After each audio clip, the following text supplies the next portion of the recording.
नमस्कार, news one India देख रहे हैं आप और आपके साथ मैं हूं अंशिका पाठक। यूपी में सरकार के गठन की तैयारियां तेज है। 25 मार्च को योगी आदित्यनाथ का शपथ ग्रहण है। आज गृह मंत्री अमित शाह लखनऊ जाएंगे। कल विधायक दल की बैठक में हिस्सा लेंगे। विधायक दल की बैठक में चुना जाएगा नेता। योगी को चुना जाएगा विधायक दल का नेता। तो अमित शाह लखनऊ में रहेंगे, लखनऊ में मौजूद रहेंगे। शपथ ग्रहण समारोह में वो शामिल भी होंगे। सबसे महत्वपूर्ण बात ये कि 25 मार्च को योगी आदित्यनाथ शपथ लेंगे। कल विधायक दल की बैठक में हिस्सा लेंगे। विधायक दल का नेता उन्हें चुना जाएगा, जिसको देखते हुए आज ही अमित शाह लखनऊ जा रही हैं। आज अमित शाह लखनऊ पहुंचेंगे और वो विधायक दल की मीटिंग से लेकर तमाम मीटिंग में शामिल होंगे और इसके बाद सीधे 25 मार्च को योगी आदित्यनाथ के शपथ ग्रहण समारोह में भी हिस्सा लेंगे। 25 मार्च को होना है शपथ ग्रहण समारोह और इसको ध्यान में रखते हुए तैयारियां जोरों पर हैं। इकाना स्टेडियम में शपथ ग्रहण समारोह होगा। लखनऊ के इकाना स्टेडियम में होगा और यहां पर इकाना स्टेडियम को 12 ब्लॉक में डिवाइड किया गया है और हर ब्लॉक में 4 से 5 ऑफिसर तैनात रहेंगे ताकि जो व्यवस्थाएं हैं वो चुस्त और दुरुस्त रहें।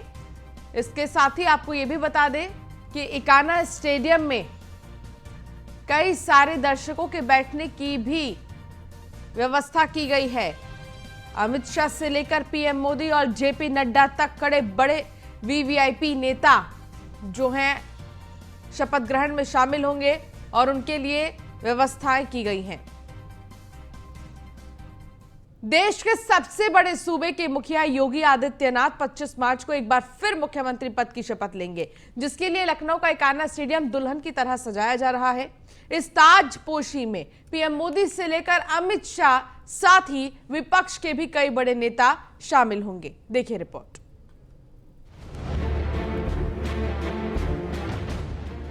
यूपी विधानसभा चुनाव में प्रचंड जीत के बाद सत्ता की ताजपोशी की तैयारियां जोरों पर हैं, क्योंकि देश के सबसे बड़े सूबे के मुखिया योगी आदित्यनाथ 25 मार्च को एक बार फिर मुख्यमंत्री पद की शपथ लेंगे, जिसके लिए लखनऊ के इकाना स्टेडियम को दुल्हन की तरह सजाया जा रहा है।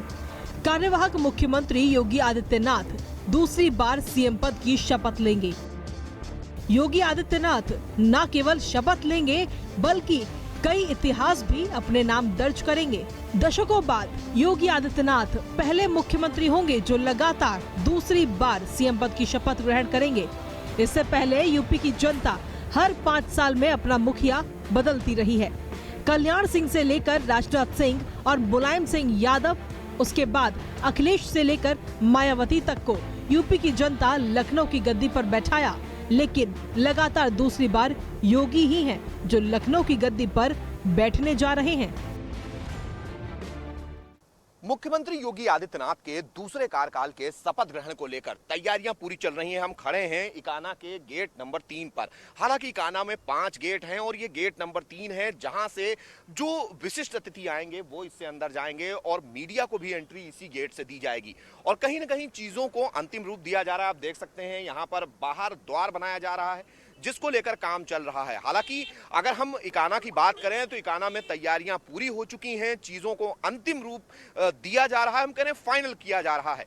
जो अधिकारी हैं वो लगातार यहां पहुंच रहे हैं और कहीं ना कहीं अधिकारी यहां पर इंश्योर करने की कोशिश कर रहे हैं कि सारी चीजें व्यवस्थित ढंग से हो रही हों। खासतौर पर जो पुलिस विभाग से जुड़े हुए अफसर हैं वो यहाँ के सुरक्षा इंतजाम और साथ ही साथ जो नगर निगम के अफसर हैं, जो प्रशासन से जुड़े हुए अफसर हैं, जो शासन के अफसर हैं, वो लगातार यहाँ पर आ रहे हैं और कहीं ना कहीं चीजों को देखने की कोशिश कर रहे हैं कि चीजें पूरी बेहतर ढंग से पूरी की जा रही हों। तो कहीं ना कहीं जो अंतिम रूप है वो दिया जा रहा है, हर चीज को पूरा करने की कोशिश की जा रही है।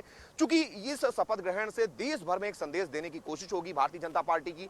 यही एक बड़ी वजह है कि सबसे बड़ी संख्या में लोगों को बुलाकर इस शपथ ग्रहण को आयोजित करने का प्रयास भारतीय जनता पार्टी की तरफ से किया जा रहा है, जहां बड़े पैमाने पर लोग आएंगे।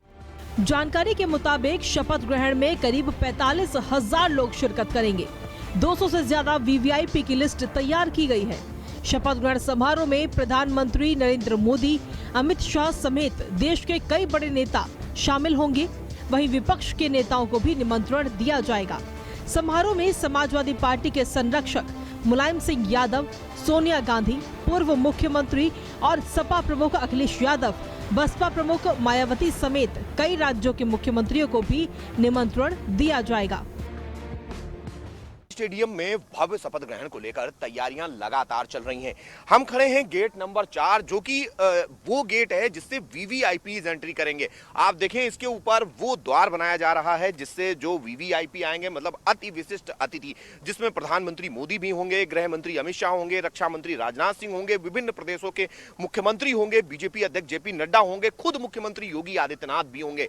साथ ही साथ जो उनके साथ अति विशिष्ट लोग होंगे वो इस गेट से एंट्री करेंगे। आप देख सकते हैं प्रशासन की गाड़ियां, पुलिस विभाग की गाड़ियां लगातार अंदर खड़ी हुई हैं। चूंकि दर्जनों की संख्या में अफसर अंदर हैं, चाहे वो पुलिस विभाग के हों या प्रशासन से जुड़े हुए अफसर हों, शासन के अफसर हों, कहीं ना कहीं चीजों को जो अंतिम रूप दिया जा रहा है उन चीजों को लेकर तैयारियां चल रही हैं।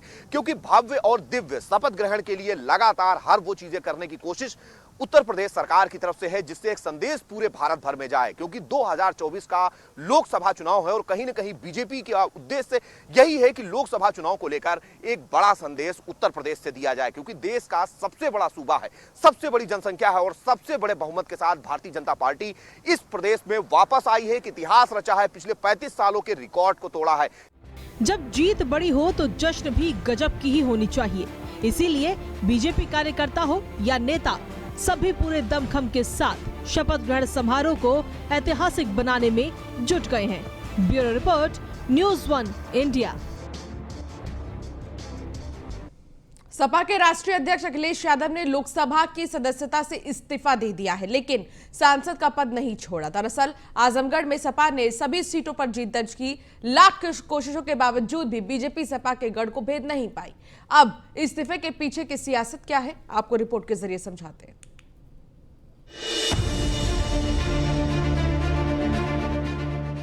यूपी में बीजेपी की प्रचंड जीत के बाद समाजवादी पार्टी में सियासी हलचल जारी है। दरअसल समाजवादी पार्टी के अध्यक्ष अखिलेश यादव ने लोकसभा से इस्तीफा दे दिया है। अखिलेश यादव ने चाचा राम गोपाल यादव के साथ जाकर लोकसभा स्पीकर ओम बिरला से मुलाकात कर अपना इस्तीफा सौंपा। हाल ही में विधानसभा चुनाव में अखिलेश यादव ने करहल विधानसभा से जीत हासिल की थी। अब लोकसभा से इस्तीफा देने के बाद साफ हो गया है कि वो करहल विधानसभा से विधायक बने रहेंगे। दरअसल अखिलेश यादव के सांसद छोड़ने के कई सियासी मायने हैं। विधानसभा में योगी और अखिलेश होंगे आमने सामने। प्रदेश स्तर की राजनीति पर कर सकेंगे ज्यादा फोकस। आजमगढ़ में है सपा का गढ़। विधानसभा में नेता प्रतिपक्ष बन सकते हैं अखिलेश यादव। वहीं अखिलेश यादव का लोकसभा की सदस्यता से इस्तीफा देने को लेकर बीजेपी ने निशाना साधा है। बीजेपी का कहना है कि अखिलेश यादव अब आजमगढ़ की जनता को क्या जवाब देंगे, जिन्होंने अखिलेश यादव को अपना सांसद चुना था। हालांकि इससे पहले अखिलेश यादव ने आजमगढ़ की जनता को धन्यवाद देते हुए कहा था कि इस जिले का परिणाम ऐतिहासिक रहा है। बीजेपी की कोशिश रही कि आजमगढ़ में सपा को पीछे कर दे, लेकिन यहीं से उन्हें हार का सामना भी करना पड़ा। आजमगढ़ की 10 सीटों पर सपा को जीत मिली। बहरहाल जिस तरह से अखिलेश यादव ने सांसद पद से इस्तीफा दिया है, उससे साफ हो गया है कि अब वो प्रदेश की राजनीति में पूरी तरह से सक्रिय रहना चाहते हैं।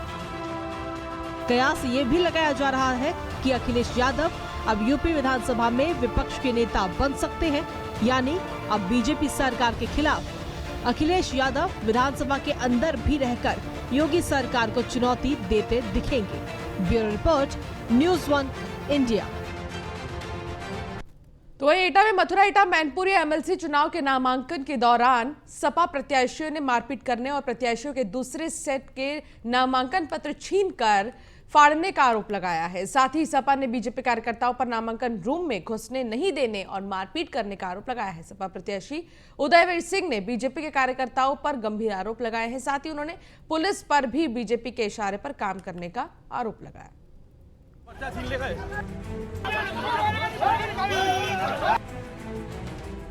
उत्तर प्रदेश में विधानसभा के बाद विधान परिषद चुनाव जारी है। इस बीच एटा और मथुरा सीट पर समाजवादी पार्टी को तगड़ा झटका लगा है, जहां पर सपा प्रत्याशी उदयवीर सिंह और राकेश यादव का नामांकन रद्द हो गया। सपा के प्रत्याशियों का नामांकन रद्द होने के बाद बीजेपी के आशीष यादव और ओम प्रकाश निर्विरोध जीत गए। चुनाव जीतने की आधिकारिक रूप से घोषणा 24 मार्च को की जाएगी। हार के बाद समाजवादी पार्टी के विधान परिषद प्रत्याशी उदयवीर सिंह ने बीजेपी पर आरोप लगाया। उन्होंने कहा कि बीजेपी के लोग मेरा नामांकन पत्र लेकर भाग गए, साथ ही इस दौरान अभद्रता और मारपीट भी हुई है। वहीं इस पूरे मामले की शिकायत उदयवीर सिंह ने निर्वाचन आयोग से की। आरोप के मुताबिक एटा में समाजवादी पार्टी के प्रत्याशी उदयवीर सिंह के हाथ से कुछ लोगों ने एमएलसी चुनाव का नामांकन का पत्र छीनकर फाड़ दिया। समाजवादी पार्टी के आधिकारिक ट्विटर अकाउंट पर एक वीडियो शेयर करके इसका आरोप बीजेपी पर लगाया गया है। इसके अलावा फर्रुखाबाद में भी सपा प्रत्याशी के साथ मारपीट की गई है। एक और ट्वीट कर सपा ने फर्रुखाबाद का मामला उठाकर चुनाव आयोग से दखल देने की मांग की है। ट्वीट में कहा गया है, एमएलसी चुनाव में हार के डर से बीजेपी के गुंडे पुलिस और प्रशासन के संरक्षण में सपा प्रत्याशियों का दमन कर रहे हैं। फर्रुखाबाद में नामांकन करने पहुंचे प्रत्याशी हरीश कुमार से भाजयुमो के कार्यकर्ताओं ने मारपीट की, जिस पर चुनाव आयोग संज्ञान ले और कठोर कार्रवाई करे। फायर कराने के लिए पूरा टाइम लगा है, लेकिन हम तो यहाँ चुनाव लड़ने आए हैं। हम यहाँ गुंडागर्दी करने या मुकदमा लड़ने या अपनी जान बचाने नहीं आए हैं। चुनाव लड़ने के लिए अगर हमें जाना था तो हम गए, लड़ना था लड़े, मारपीट होनी थी मारपीट, जो भी होना था। लेकिन ये मेरा अधिकार है, इलेक्शन लड़ने का मेरा अधिकार है, मेरे दल का दिया मुझे दायित्व है। उस दायित्व के लिए चाहे लड़ाई हो, चाहे झगड़ा हो, चाहे कुछ हो, उसे मैं पूर्णतः पूरा करने का प्रयास करूंगा और अपने अधिकार को सुरक्षित करने के लिए मुझे संघर्ष करना पड़ेगा तो मैं करूंगा। क्या आपको जो पेपर सबमिट करने थे आरओ रूम में, वो आप समय से कर पाए? हमने वो समय से कर दिए हैं। आरओ उस पर क्या टाइम डालेंगे वो आरओ जाने, क्योंकि हम एडीएम के साथ 10:35 से थे कलेक्ट्रेट परिसर में। अगर वो आरओ खुद आए ना 10 बजे 11 बजे तक, अगर आरओ कागज लेने से इनकार कर दें, मैं जो टाइम लिखूं उसमें कुछ और लिख दें, तो ये तो आरओ का विवेक है, आरओ की नैतिकता है, आरओ का के ऊपर है कि वो कितना कानून मानते हैं। फिलहाल इस वाद विवाद से एक बात तो साफ है कि आयोग इस चुनाव को पूरी सजगता से रही है। कुछ उपद्रवी जरूर रोड़ा बन रहे हैं, जिस पर कार्रवाई की तैयारी की गई है। Bureau report, news 1 India.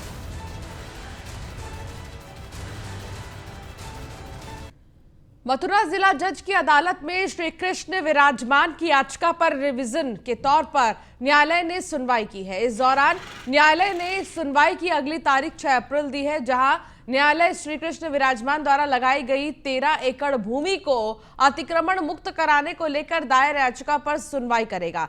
जिला जज राजीव भारती की अदालत में श्री कृष्ण विराजमान की याचिका पर सुनवाई के दौरान मुस्लिम पक्ष शाही ईदगाह कमेटी की ओर से अपना जवाब दाखिल किया गया।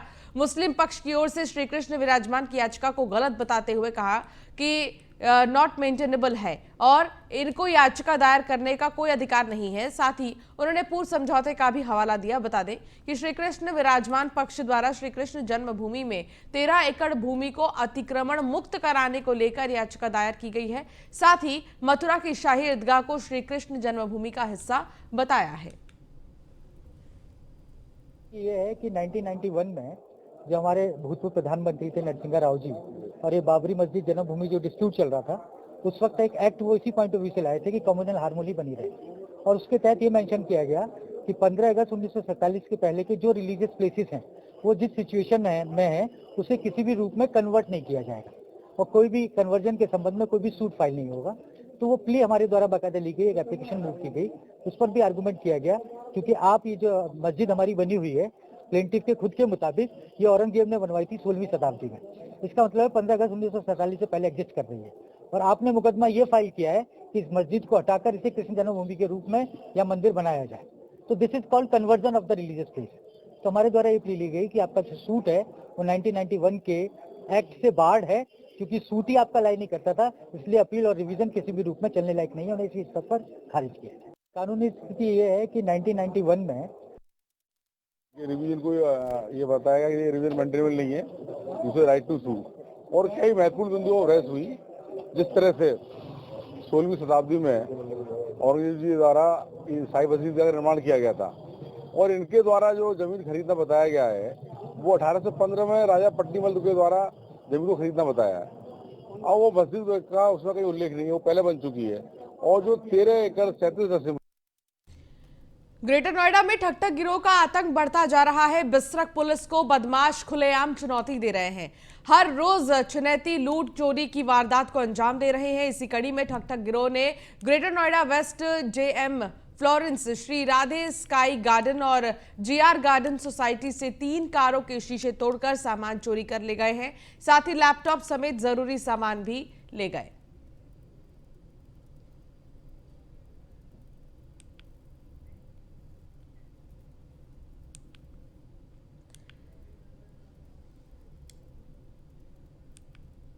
सरकारी तेल कंपनियों ने पेट्रोल डीजल के आज के रेट जारी कर दिए हैं। आज फिर पेट्रोल डीजल के दाम में बढ़ोतरी हुई है। दरअसल विश्व स्तर पर कच्चे तेल के दाम आसमान छू रहे हैं, जिसके बाद कल 137 दिन बाद पेट्रोल डीजल की कीमत में 80 पैसे का इजाफा किया गया।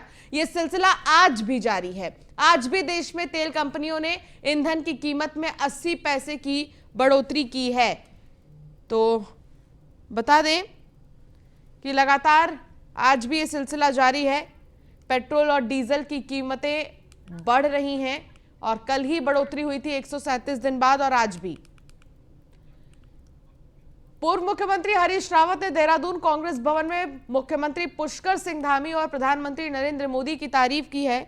और साथ ही बता दें कि हरीश रावत ने कहा कि पुष्कर सिंह धामी को दोबारा मुख्यमंत्री बनाने का फैसला वाकई कठिन और चुनौतीपूर्ण था, लेकिन जिस दृढ़ता और शालीनता के साथ उन्होंने अपने कर्तव्य का निर्वहन किया वो बहुत अच्छा है। हरीश रावत ने कहा कि पुष्कर सिंह धामी के अंदर जो सबसे अच्छी चीज है वो ये कि वो दूसरे से कुछ ना कुछ सीखते हैं। अगर भाजपाई उनकी यह आदत खराब न करें तो उन्हें एक पूर्व सैनिक के पुत्र के रूप में अपनी दूसरे से सीखने वाली आदत को हमेशा बनाए रखना चाहिए। हरीश रावत ने कहा कि मैंने चुनाव के दौरान पुष्कर सिंह धामी पर बहुत प्रहार किया। अगर मैं उन पर प्रहार नहीं करता तो क्या करता, लेकिन जिस शालीनता के साथ पुष्कर सिंह धामी ने उन पर प्रहार का जवाब दिया वो वाकई काबिल तारीफ था। एक बड़ी चुनौतीपूर्ण निर्णय लिया गया और मैं समझता हूँ जो साहसपूर्ण निर्णय लिया गया है श्री पुष्कर धामी उसको सही साबित करेगा। और यह अलग बात है, मैंने उन पर बहुत प्रहार किए क्योंकि मैं यदि उन पर प्रहार नहीं करता तो किस पर प्रहार करता। और मैंने बहुत सारे उन पर बाण चलाए, लेकिन उन्होंने मेरे हर बाण का बड़ी शालीनता से उसको डक किया। तो मुझे वो क्वालिटी उनकी राजनीति के अंदर बड़ी क्वालिटी है। दूसरी बात यह है कि वो दूसरे की अच्छी चीज़ों को एडॉप्ट करने में उनको कोई परहेज नहीं। यदि इस आदत को बनाए रखें, यदि भाजपाइयों ने आदत खराब कर दी तो मैं कह नहीं सकता। यदि एक पूर्व सैनिक के बेटे की तरीके से अपनी आदतों को संभाल करके रखेंगे तो मैं समझता हूँ कि नतीजा आगे राज्य का ठीक है। अरे सर, क्या लगता है कि इस मतलब जो भाजपा ने एक बार उन पर फिर से विश्वास जता, लंबी जद्दोजहद थी वहाँ पर मुख्यमंत्री बनाए जाने को लेकर, लेकिन आखिरकार पुष्कर सिंह धामी का नाम फाइनल हुआ, क्या लगता है आपको? ये कठिन चुनौतीपूर्ण निर्णय था, मैंने कहा ना, वो निर्णय लिया गया, अच्छी बात। उत्तराखंड विधानसभा चुनाव में मिली करारी शिकस्त के बाद हरीश रावत ने जहां पीएम मोदी और सीएम पुष्कर धामी की तारीफ की, तो वहीं दिल्ली से हार की समीक्षा करने उत्तराखंड आए कांग्रेस प्रदेश प्रभारी देवेंद्र यादव और पर्यवेक्षक अविनाश पांडे को नाड़ी वैद्य बताया है। हरीश रावत ने कहा कि हमारे नाड़ी वैद्य हार को लेकर सबसे बात कर रहे हैं और कांग्रेस को हार क्यों मिली वो भी जानने की कोशिश कर रहे हैं। बता दें कि चुनाव से पहले टिकट बंटवारे के समय अविनाश पांडे को स्क्रीनिंग कमेटी का हेड बनाया गया था और प्रदेश प्रभारी देवेंद्र यादव की भी अहम भूमिका थी। ऐसे में अविनाश पांडे ने सभी कांग्रेस प्रत्याशियों पर इंटरव्यू लिया था उनका। इसीलिए हरीश रावत ने अविनाश पांडे और देवेंद्र यादव को नाड़ी वैद्य बताया, क्योंकि कांग्रेस को हार के कारणों की उनको ज्यादा जानकारी है। कुल मिलाकर हरीश रावत ने कांग्रेस की हार का पूरा ठीकरा अविनाश पांडे और देवेंद्र यादव के सिर मढ़ने का काम किया है। हमारे पार्टी के वैद्य, नाड़ी वैद्य भी जो है सबसे मिल रहे हैं और बाहर का जो कुछ कह रहे हैं उसको भी जान रहे हैं, जो अंदर है उसको भी जानने की कोशिश कर रहे हैं। तो मैं समझता हूँ कुछ अच्छा निकलेगा। लोग कह रहे होंगे, हमारे पार्टी के वैद्य, नाड़ी वैद्य भी जो है सबसे मिल रहे हैं। तो वही उत्तराखंड ब्यूरोक्रेसी से जुड़ी अहम खबर, जहां केंद्र जाना चाहते हैं मुख्य सचिव एस एस संधू। सूत्र बताते हैं कि केंद्र में सचिव उच्च शिक्षा बनना चाहते हैं मुख्य सचिव। पीएमओ और नितिन गडकरी से मुख्य सचिव के बेहतर रिश्ते हैं। उत्तराखंड पुलिस महकमे में भी बड़ा फेरबदल हो सकता है। सूत्रों की माने तो सीएम नाराज बताए जा रहे हैं। तो शपथ ग्रहण के बाद जो होगा वो बदलाव होगा, और शपथ ग्रहण से पहले अभी कुछ नहीं होगा आज ही, क्योंकि शपथ ग्रहण समारोह खत्म हो जाएगा और उसके बाद सारे मंत्रियों को उनका मंत्रालय मिल जाएगा और आगे बदलाव।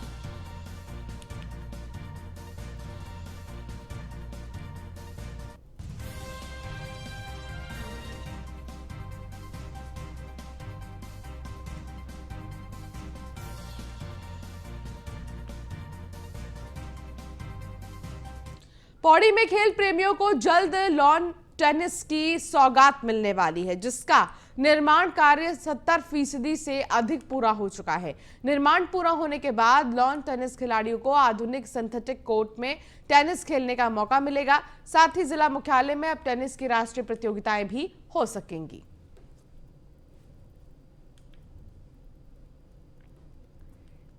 लॉन टेनिस सिंथेटिक कोर्ट जो हमारा यहाँ पे बन रहा है, उसमें एक शेड भी बन रहा है उसके ऊपर से, जो जिसकी लागत है कुल 4,42,00,000 रुपये।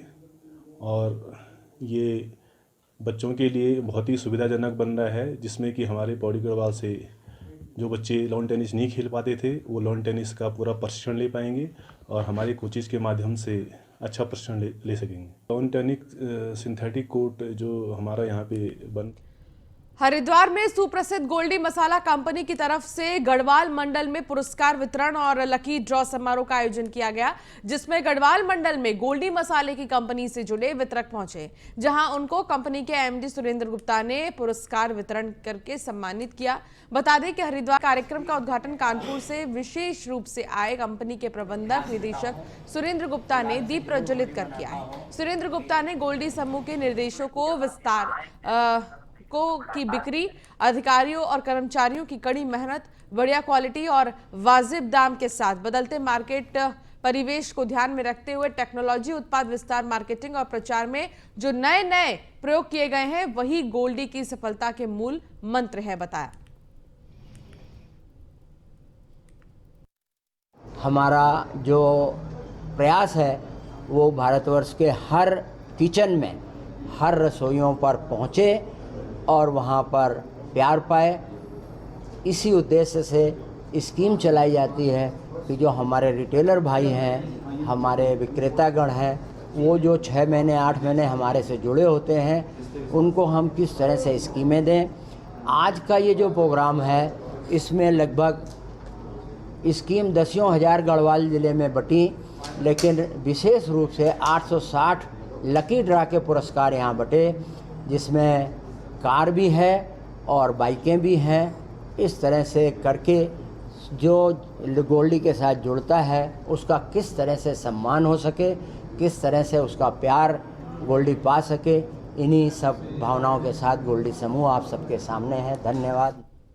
गदरपुर के सेंट मैरी स्कूल की किताबें बिना सेट खुली न मिलने से परेशान अभिभावकों ने जमकर हंगामा किया। तो वही मौके पर पहुंचे व्यापार मंडल अध्यक्ष ने मामले को शांत कराया। अभिभावकों का आरोप है कि कुछ किताबें उनके पास पहले से हैं और पुस्तक विक्रेता जबरदस्ती उनके साथ दूसरी किताबें भी दे रहे हैं जो कि वो नहीं लेना चाहते। व्यापार मंडल अध्यक्ष दीपक बेहड़ का कहना है कि पुस्तक विक्रेता से बात की गई है, शिक्षा विभाग को इस मामले में जांच करनी चाहिए। तो वहीं व्यापार मंडल के साथ मीडिया के पहुंचने के बाद पुस्तक विक्रेता ने खुली किताब देने पर सहमति जताई। शहर के सेंट मैरी पब्लिक स्कूल के यहाँ पर सेट बेचे जा रहे हैं किताबों के, तो उसमें पेरेंट्स द्वारा ये शिकायत मिली है कि भाई पूरा सेट दे रहे थे, फुटकर में कॉपी किताब नहीं दे रहे थे। तो उनकी सूचना पर, पेरेंट्स की सूचना पर हम लोग यहाँ पहुँचे थे और यहाँ आकर हमने जो बुक सेलर हैं उनसे बात की है, तो इस समस्या का समाधान हो गया। वो फुटकर किताबें जो भी चाहे वो ले सकते हैं। ये लोग क्योंकि ये बाहर से आए हुए हैं किताबें बेचने के लिए, क्योंकि इनका एक अपना सिस्टम होता है। जो जानकारी हमें मिली है, स्कूलों का एक सिस्टम होता है कि ये किताबें ICI बोर्ड की जो हैं वो बाहर इस यहाँ पर लोकल में कोई बुक सेलर नहीं बेचता है, तो इसलिए जो बाहर की किताबें हैं कुछ हमारे बच्चों की, वो नहीं ये लोग दे रहे थे। हमारे ये व्यापार मंडल के भाई लोग आए हैं, पत्रकार बंधु हैं, इन्होंने आके इनसे बोला तो हमारी प्रॉब्लम सॉल्व हुई है। तो ये बाहर के लोग हैं जो किताबें दे रहे हैं, तो ऐसा नहीं होना चाहिए था। ये पत्रकार बंधुओं का बहुत बहुत धन्यवाद। और हमारे व्यापार मंडल के भाई आए हैं, तो हमें अब लूज में किताबें जो हैं वो मिल रही हैं। यहाँ जो लूज। और फिलहाल इस बुलेटिन में इतना ही। आप बने रहिए न्यूज़ 1 इंडिया के साथ। नमस्कार।